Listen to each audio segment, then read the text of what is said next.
తాకట్టులో ఉన్న బంగారాన్ని విడిపించి ఆ రోజు ఆన్లైన్ రేటుకే మేము కొంటాం. Sharma gold company.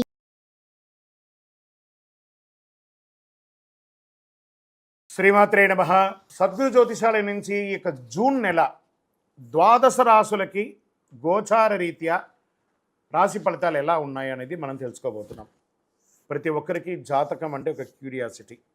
నాకు ఈ నెల ఎలా ఉంటుంది, ఆరోగ్యంగా బాగుంటానా, ఆర్థికంగా బాగుంటానా, నాకు వివాహం అవుతుందా, సంతానం అవుతుందా, ఉద్యోగం ఉంటుందా, ఉద్యోగం పోతుందా, ఈ క్రైసిస్ ఉంది కదా, వ్యాపారం ఎలా ఉంది, రాజకీయంగా నేను బాగుపడనా, ఇలా ఎన్నో ప్రశ్నలతో సతమతమడే ఈ 12 రాశుల వాళ్ళకందరికీ కూడాను ఈ నెల మీ యొక్క రాశి గుణాలు ఎలా ఉన్నాయి, తర్వాత గ్రహాలన్నీ కూడా ఎలా ఉన్నాయి అని కూడా చెప్పబోతున్నాం.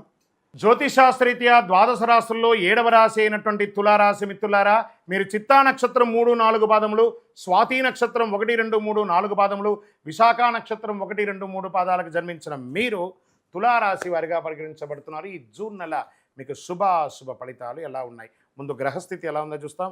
అష్టమ భాగ్యస్థానంలో ప్రతికూలంగా సంచరిస్తున్నటువంటి గ్రహాలు, సప్తమ స్థానంలో అంగారకుడు ప్రతికూలం, బుధుడు అష్టమ స్థానంలో అనుకూలం, గురు అష్టమ స్థానంలో ప్రతికూలం, శుక్రుడు 8వ 9వ స్థానంలో అనుకూలం, శనైశ్వరుడు పంచమ స్థానంలో అనుకూలం, రాహు షష్టమ స్థానంలో అనుకూలం, కేతు ద్వాదశ స్థానంలో ప్రతికూలం.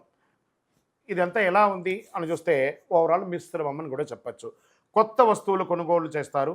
ఆర్థిక వనరులు కొంత ఇబ్బంది పెట్టినా గెలుస్తారండి మీరు తప్పకుండా.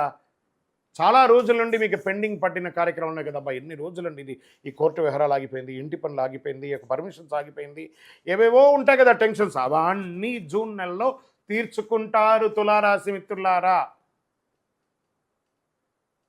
శ్రద్ధగా మీరే చెయ్యండి. ఏ డాక్యుమెంటేషన్ ఒకసారికి 10 సార్లు చదవండి. సంతకాలు పెట్టడానికి ముందు మీ ఆడిటర్ని, మీకు అడ్వకేట్ని అడిగి సంతకం పెట్టండి. వ్యాపారస్తులకి చాలా కలిసి వస్తుంది, నిరాటంకంగా జరుగుతుంది. రియల్ ఎస్టేట్ వారికి అయితే యోగం అండి, అంత అద్భుతంగా ఉంటాయి. గతంలో తీసుకున్న డబ్బులు, చెల్లించాల్సిన అప్పులు, వాటికన్నిటికీ కొత్తగా మంచి అవకాశాలు వచ్చి మీ అప్పులు తీర్చే ఒక సమయం ఆసనమైందండి. మీరు అప్పు తెచ్చుకునే సమయం కాదు, మీరు తెచ్చుకున్న అప్పును తీర్చే సమయం ఈ జూన్ నెల. ఎంత గొప్ప నెల అండి ఇది, చాలా అద్భుతంగా ఉంటుంది. కానీ ప్రయత్నం చేయాలి. మాసాంతంలో వ్యాపారంలో కొంత ఇబ్బందికర వాతావరణం ఉంటుంది, ఖర్చులు అదుపు తప్పుతుంది, జాగ్రత్త పడండి. ఆ తులారాశి వారికి ఖర్చులు అదుపు తప్పడం అది కామనే. మీరు పడి ఉన్నారు కాబట్టి మీకు తెలుసు, మీరే ఒక మంచి మేనేజ్మెంట్, ఫైనాన్షియల్ మేనేజ్మెంట్ అని చెప్పచ్చు. తులారాశి వాళ్ళు ఎవరన్నా అంటే వాళ్ళు ఫైనాన్షియల్ మేనేజ్మెంట్లో టాప్గా ఉంటారని చెప్పచ్చు.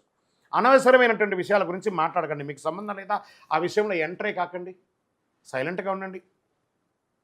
న్యాయపరమైనటువంటి సమస్యలు కోర్టులో మీకు జడ్జిమెంటో లేకపోతే ఇవన్నీ కూడాను అద్భుతంగా నెరవేరుతుంది, లేదా వాయిదా పడుతుంది, మీకు అనుకూలంగా వస్తుంది. సంగీత, సాహిత్య, సినిమా రంగం వారికి, ఐటీ రంగం వారికి యోగం. టీవీ అన్నీ కూడా పేపర్ వాళ్ళకి చాలా బాగుంటుంది, గుర్తింపు పెరుగుతుంది, ఆదాయం పెరుగుతుంది. మనస్తాపానికి గురయ్యే ప్రతి విషయంలోనూ భార్యాభర్తల దగ్గర కూర్చొని మాట్లాడుకొని రాజీ ధోరణితో ఆలంబించేసుకోండి. భూ తగాదాలు ఏమైనా ఉంటే, సెటిల్మెంట్ ఉంటే మాటలతో సెటిల్ చేసుకోండి. 10 మందిని కూర్చోబెట్టేసుకొని అంగీకారం తెలుసుకొని లేపండి అక్కడి నుంచి. బంధుమిత్రుల మధ్య ఉన్న వైషమ్యం అంతా తొలగిపోయి ఆనందంగా విహారయాత్ర చేసే అవకాశం ఉంది. ఇంట్లో ఒక సత్యనారాయణ వ్రతం చేయండి, 10 మందిని పిలిచి భోజనం పెట్టండి, అద్భుతంగా ఉంటుంది. ప్రయాణాలు ఉంటాయి. అష్టమ భాగ్యస్థానంలో సూర్యుని యొక్క కారణంగా శారీరకంగా ఏదో ఒక శస్త్రచికిత్స మాత్రం ఉంది, జాగ్రత్త. చదువు విషయంలో విద్యార్థులు చాలా కష్టపడాలి, కానీ ఉత్తీర్ణులు అవుతారు. విదేశాల విద్యాల కోసం ప్రయత్నం చేసేవాళ్ళు కాస్త వీసా విషయంలో ఇబ్బందులు ఉన్నా అవన్నీ కూడా తొలగిపోతాయి. నూతనంగా ఉద్యోగం కోసం ప్రయత్నం చేసేవారికి ఈ నెలకు చాలా అనుకూలమని చెప్పచ్చు. సాఫ్ట్వేర్ వారికి మిశ్రమం. షేర్ మార్కెట్ చాలా బాగుంటుంది చెప్పచ్చు. వ్యవసాయం బాగా ఉంటుంది. వివాహం కాని వారికి ఇది ఒక మంచి సమయం. ప్రేమ వివాహం కూడా ఉందండోయ్, జాగ్రత్త. చంద్రాష్టమం మరీ అతిగా బాగుంటే కూడా కొంచెం బాగుంటుంది కదా, కాస్త చంద్రాష్టమం ఆయన గ్రహాల్లో అలా తొంగి చూస్తూ ఉంటాడు. ఆ చంద్రుడు అష్టమంలో ఉన్నప్పుడు అదే చంద్రాష్టమం అంటారు. జూన్ 5, 6, 2024 4:14 ఉదయం నుండి 7, 6, 2024 7:56 ఉదయం వరకు చంద్రాష్టమం ఉంటుంది. ఈ 2.5 రోజులు జాగ్రత్త. వాహనం నడిపేటప్పుడు, సంతకాలు పెట్టేటప్పుడు, ఇతరులతో మాట్లాడేటప్పుడు జాగ్రత్త సుమి. Lucky number 7. పరిహారం దేవీ సప్తసతి చండీ పారాయణం పఠించండి. దానివల్ల సకల శుభాలను పొందుతారు, వ్యాపారపరంగా ప్రయోజనం పొందుతారు.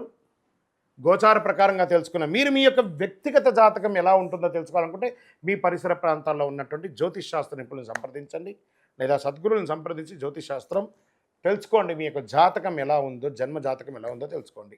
లేదా గురుగారు మీ దగ్గర తెలుసుకోవాలనుకున్నాం, కింద నెంబర్కి మీ యొక్క date of birth, time of birth, place of birth WhatsApp చేయండి, కాల్ చేయకండి. మా అడ్మిన్స్ దాన్ని పరిశీలించి మీకు రిప్లై ఇస్తారు.